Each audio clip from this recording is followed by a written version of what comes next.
Hello friends प्रसाद academy रे आपको स्वागत जनाऊँगी। देखंतु फाइनली एसएसपी तरफ जूनियर असिस्टेंट पीट और लैबोरेटरी असिस्टेंट रो ऑफिशियल एडवर्टाइजमेंट आसी जाइए। तो चलतु डिटेल देखा कौन रही एलिजिबिलिटी क्राइटेरिया, एग्जाम फी, selection process, exam pattern detail देखा।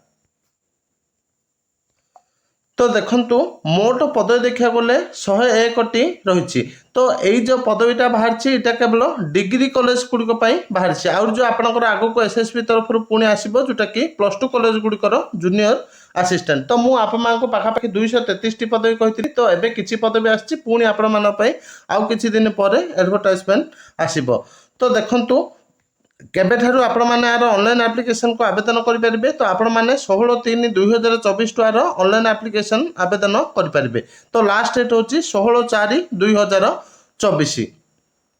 तो जो मैंने एडवर्टाइजमेंट को डिटेल डाउनलोड करके पढ़ाई चाहते वीडियो डिस्क्रिप्शन में लिंक दिया से लिंक को जाकि आपने डाउनलोड करके पढ़ी पारे कि आम टेलीग्राम चैनल अच्छी प्रसाद एकेडमी से प्रोवाइड कर तो आपने डायरेक्ट पढ़ी पारे। तो देखो डिटेल वैकेंसी पोजिशन देखा गले जूनियर असिस्टेंट टोटाल अच्छे 39टी, पीईटी 8टी, देखो लैबोरेटरी असिस्टेंट कम स्टोर कीपर फिजिक्स अच्छी 10टी, केमिस्ट्री अच्छी 17टी, बटनी अच्छी 10टी, जियोलॉजी 8टी, एंथ्रोपोलॉजी 2टी, एजुकेशन गोटे, जियोग्राफी गोटे, जियोलॉजी 2टी, होम साइंस 2टी, साइकोलॉजी गोटे। तो टोटाल लैबोरेटरी असिस्टेंट 54टी अच्छी। तो टोटाल सब मिसेले 101टी पदवी होची। देखो एज लिमिट आप जानते जोटा कि 21 टू 38 वर्ष रही। तो आपंकर बयसटा कैलकुलेसन कर 1/1/2024 को। चलते देखा एजुकेशन क्वालिफिकेशन कौन रही। तो फास्ट देखो जो मैंने जूनियर असिस्टेंट आवेदन करेंगे, जो मैंने सिंपली ग्रेजुएशन कर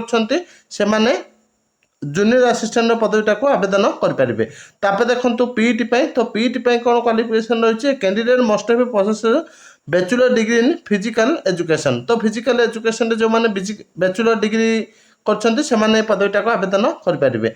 देखो लैबोरेटरी असिस्टेंट कौन रही क्वालिफिकेशन। तो लैबोरेटरी असिस्टेंट रही देखो candidates must have possess bachelor degree with honours in respective practical subject physics, chemistry, botany, geology, anthropology, education, geography, geology, home science आउ साइकोलॉजी। तो आपणकर बैचलर डिग्री विथ यही भितर जो सब्जेक्ट आपण मैंने एप्लाय करेंगे तो सहीटा ऑनर्स थी पड़ो ताहले जाकि आपने आवेदन करेंगे। देखो आपंकर रिटर्न टेस्ट माने सिलेक्शन प्रोसेसटा किपर रही। तो आपंकर रिटर्न टेस्ट हम 200 मार्कर, हम स्किल टेस्ट 50 मार्क, आप डॉक्यूमेंटिफिकेशन हम। तो ये देखो आपंकर एग्जाम पैटर्नटा किपर दी। तो आपंकर जनरल इंग्लिश 60 मार्कर एग्जाम हम।